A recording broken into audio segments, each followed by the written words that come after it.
What is going on, everybody on the YouTube world? Today I finally broke down and decided to do a review on the Moza Aircross gimbal because I've had it for about 3 weeks, I think. We're gonna go over that, but before we do that, coffee comes first.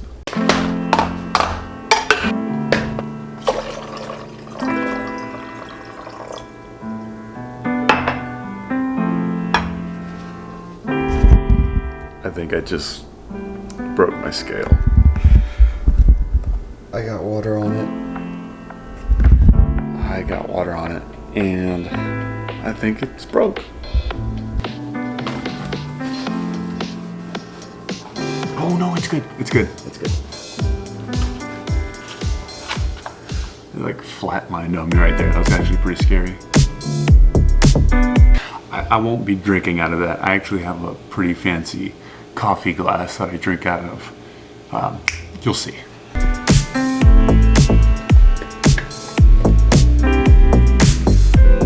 Who else drinks coffee out of a mason jar? I feel fancy. It's like one of those things where you have to drink with your pinky up, but you don't want to seem like you're bougie. So you don't, but you just drink this and it makes a statement. I don't know if there's like some crazy technique that you have to do with this, but I like to go to the sides first and then go to the middle and then let it sit a little bit.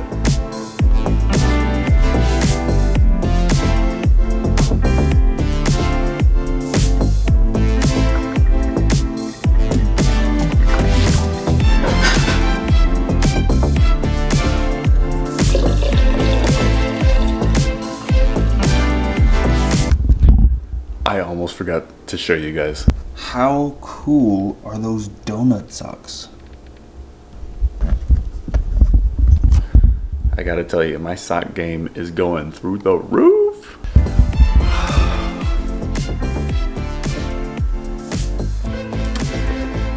Now that we got that out of the way.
So that was footage that I shot with me and my friend Mario.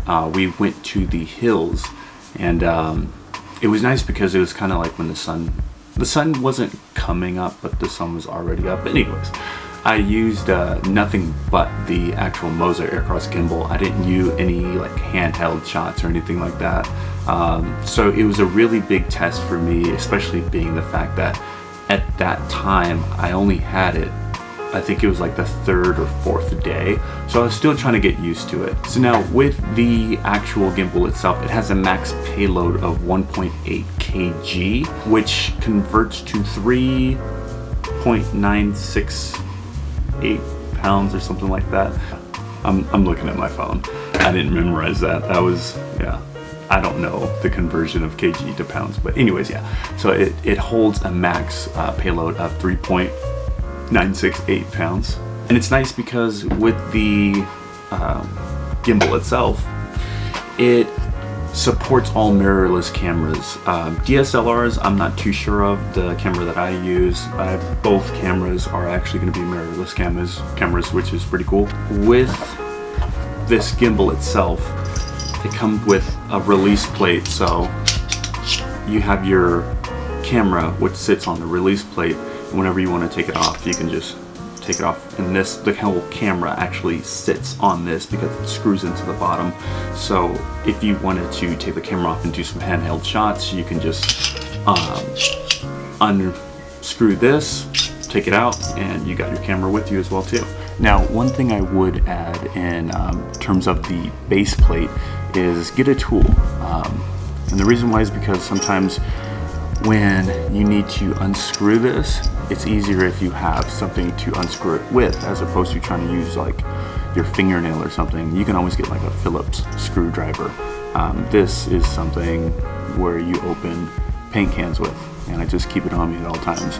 So if I ever need to unscrew it, the camera from this base plate, I could just use this. It makes things a lot easier. In terms of the setup for balancing the camera to the gimbal, I had a little trouble the first time, but I watched some YouTube tutorials and it was actually pretty easy on how to balance. My camera is a little bit heavier, so I think that was partially the problem. Now, in terms of using the gimbal, sometimes I felt like the gimbal actually had a mind of its own. Like I wanted to do certain things, but it was doing the complete opposite. And I think that was just because it's like me trying to get used to actually using the gimbal. I'm more so used to actually shooting handheld, especially when it comes to shooting B-roll shots. And I think going forward, I will still use the gimbal, but when it comes down to shooting B-roll shots, then I will definitely shoot handheld. Did I get it on Amazon? I don't know if I got it on Amazon, but I believe I paid $259, so $260 for the gimbal, which is actually a really fair price, being the fact that most gimbals are probably in the $400 range. But being the fact that it is my first gimbal and I wanted to just kind of dip my toes in the water, I think it was a fair price to pay, you know, $250, $260 for the gimbal itself. I don't know if I'm gonna be the type of person to use gimbals later on, like to invest more money into like newer ones, just because I've never really been a fan of actually using it. Again, this is the first one that I've ever gotten. Although it helps out tremendously with steady shots, I still feel more comfortable with shooting handheld. And that's personal preference, you know, everybody has their own thing. But me personally, I would say handheld is a little bit more better for the things that I shoot. But again, there are going to be times where I do need to use a gimbal for steady shots. But that is my review of the Moza Aircross. And if you guys want, I will leave a link in the description so you guys can actually check it out, especially if you're looking to buy it. Again, you don't need to go with the fanciest gimbals if this is your first time trying it out, but go ahead and check it out, and I hope you guys enjoyed this video, and see you guys later.